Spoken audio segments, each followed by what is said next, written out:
Bien, muy bien, Jorge, muchísimas gracias, muy bien. Yo recuerdo la relación Domingo Cavallo como ministro de Economía en el gobierno de Menem, pudo llevar adelante distintas políticas económicas. Ya con De la Rúa, vimos cómo terminó la historia. Digo, mirá lo importante del peso político, el acompañamiento político en relación a temas relacionados con los destinos económicos del país, ¿no? Con los ministros.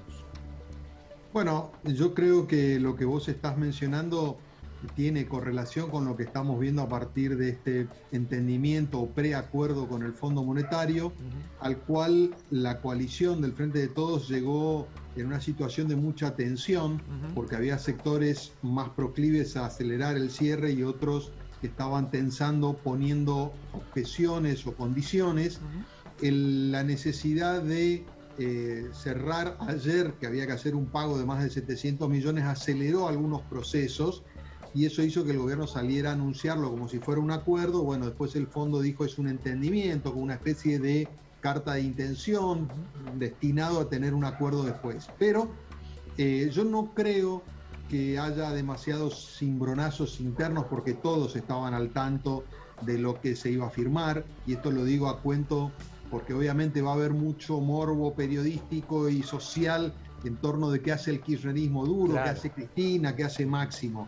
Cristina ha estado al tanto de toda la negociación y realmente no creo que se haya enterado de algo que no supiera. Va a gestualizar de alguna manera, digamos, su descontento. No creo que escriba un tuit o un hilo de tuit diciendo que esto es maravilloso. El gran tema ahora, Eduardo... Pero perdóname, Jorge, un segundito. Sí. Viste que quien sí se pronunció es el gobernador Kicillof, que dijo, bueno, pero no dijo si es bueno o es malo. Creo que ahí tal vez porque no tiene la letra chica, o él la tiene, pero no se pronunció. Ahí sí especulábamos varios, decir, pues está en línea con Cristina y no está demasiado de acuerdo con este acercamiento. Yo te planteo lo que para mí es, digamos, mi mirada es que el kirchnerismo va a sobreactuar un descontento dejando pasar el acuerdo. Pensá cómo venía el discurso de Cristina y del propio Máximo hasta fin de año, respecto de tenemos que ver, no va a ser con el hambre del pueblo que se va a arreglar con el fondo, no tiene que haber ajuste, etcétera, etcétera. Ayer el planteo que hizo el presidente y Guzmán, le trataron de dar un relato a este acuerdo para decir no va a haber ajuste, no se va a afectar el gasto social, etcétera.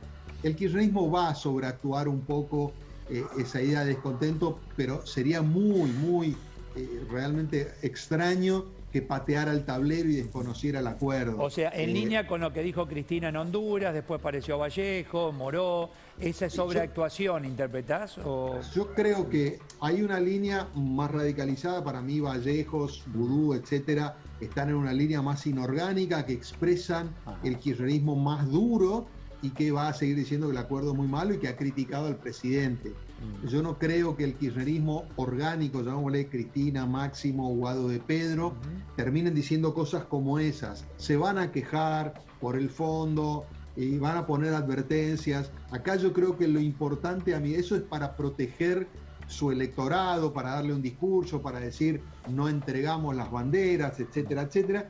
Pero acá lo importante es que han dejado correr. Yo no creo que Cristina, sobre todo, que es la que tiene una auténtica responsabilidad institucional, contradiga abiertamente lo que anunció el presidente cuando ya está el fondo metido en el medio. ¿Y a la oposición cómo la ves? Porque varios sí se pronunciaron, necesitábamos esto, necesitamos un acercamiento, no podemos llegar al default, etcétera. Pero vamos a ver en el Congreso la letra chica, los números, y los vamos a discutir.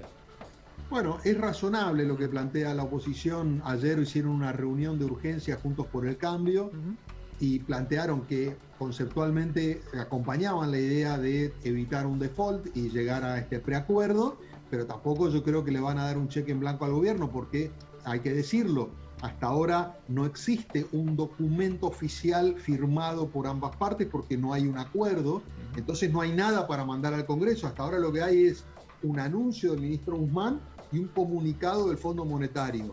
Ahora tienen que avanzar tanto en el directorio del fondo como de parte del gobierno para ese acuerdo, y ese acuerdo irá al Congreso. Claro, y allí tendrá que haber más especificaciones y la oposición dirá un poco lo que le parece. A mí ahora, me da la impresión que ahí no tiene mucho margen, Eduardo, para hacer una oposición exageradamente activa, después habrá que ver si lo votan o se abstienen, claro. Pero a mí me parece que esto es como cuando te dan una medicina amarga, todos cierran los ojos y van a tener que tomar esta medicina. No veo a la oposición militando en contra del acuerdo. La medicina amarga cerramos los ojos nosotros, ¿no? Porque ellos toman la decisión y ese es el problema. Bueno, es que ahí viene el tema, Eduardo. Me parece que la gente obviamente, y yo te escuchaba hace un rato diciendo cuándo esto aterriza a la realidad.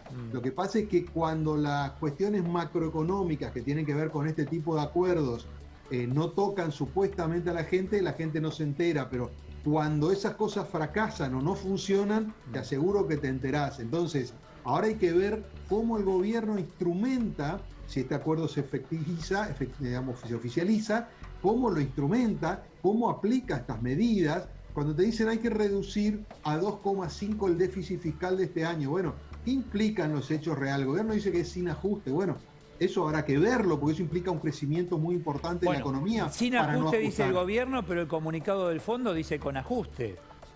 Bueno, es que en realidad ellos no hablan de la palabra ajuste, hablan de reducción del déficit fiscal, que cómo vas, digamos, ajustando tu deuda. Claro. Entonces, ese déficit fiscal tiene una senda que fíjate que es muy interesante, porque ayer Guzmán hace el año por año cuánto tiene que ser el déficit y termina el 2024, porque en realidad olvidó decir que en el 25 es déficit cero. O sea, le han pedido déficit cero y le impusieron el 2025, el gobierno quería el 2027. Ajá. Pero como la implementación de esta medida tiene 2 años y medio, él cortó en el 24. Después salió una funcionaria del Fondo Monetario en un tuit diciendo que había un objetivo de déficit cero para el 2025. Bueno, esto sí va a llegar a la sociedad si la Argentina no crece como para que no haya que hacer ajustes. Ahora, fíjate, y esta sí es lectura política también, es decir, 2025, 2024, 2023 hay elecciones, o sea, que se arregle que venga.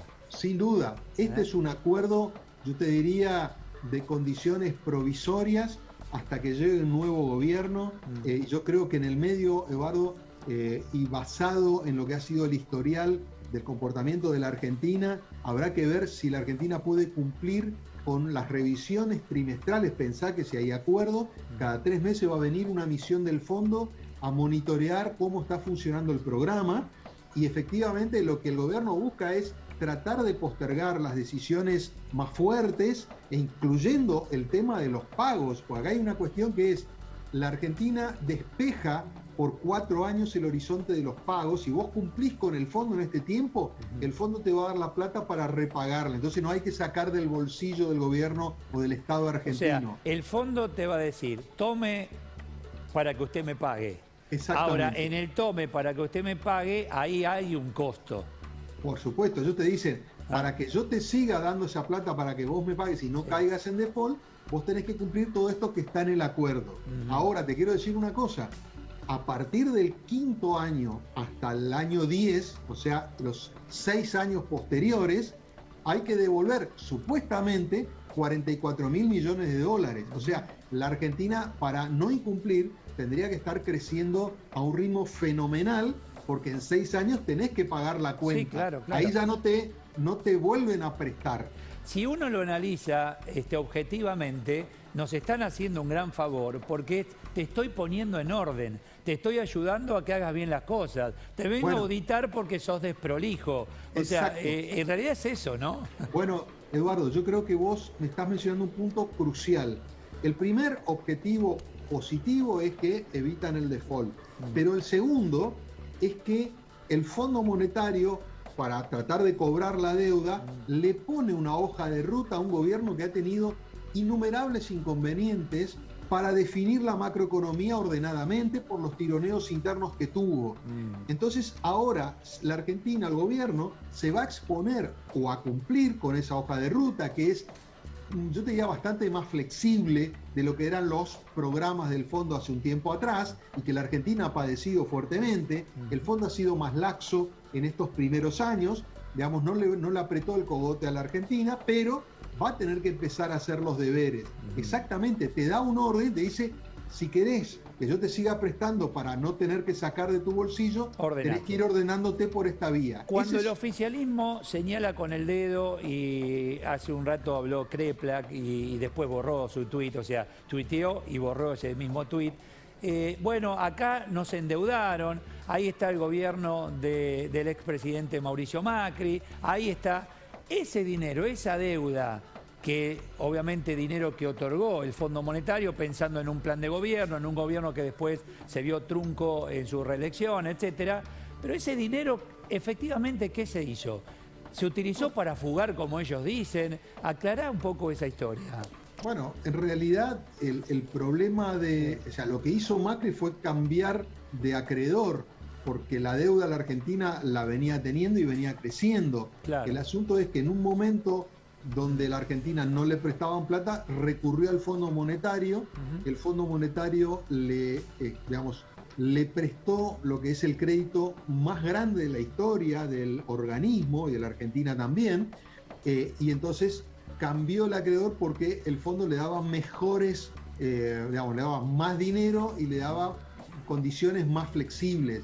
Entonces, el gran problema ahí que fue el nivel del endeudamiento con el Fondo Monetario, fue en la magnitud del programa, a tal punto que el propio gobierno de Macri incumplió las primeras, yo te diría, revisiones que hizo el fondo. Recordarás que en el mismo año 2018, después de que se produce el préstamo, tiene que hacer 2 revisiones porque no podía cumplir con las metas con las que se había comprometido. El problema de la deuda viene de arrastre. Sí. Lo que pasa es que el kirchnerismo había evitado endeudarse con el Fondo Monetario. Entonces buscaba otros mecanismos de deuda, y lo que hizo Macri fue, en un momento se quedó sin esa posibilidad, terminó recurriendo al fondo y eso amplificó el problema. Y después, cuando dijo, bueno, sacamos subsidios, subimos tarifas, ahí la sociedad dijo, bueno, no, me perjudicaste, te castigo. Hay un problema, Eduardo, de fondo, de base, que tiene que ver con la imposibilidad de arreglar el tema de la deuda en forma estructural, que tiene que ver con el tema de la inflación, que tiene que ver con la desconfianza en la moneda. Básicamente, todos esos problemas tienen un origen que tiene que ver con que la Argentina produce menos de lo que gasta. Ahí está. Entonces, la clave, tan básico como, viste, como eso, y tan complejo, a la vez. Que tengas lindo fin de semana, Jorge, gracias. Gracias, Eduardo, igualmente. Gracias, muchísimas gracias. Bueno, señores, nos vamos ahora a Tino, está en el móvil, pero yo quiero presentar primero a este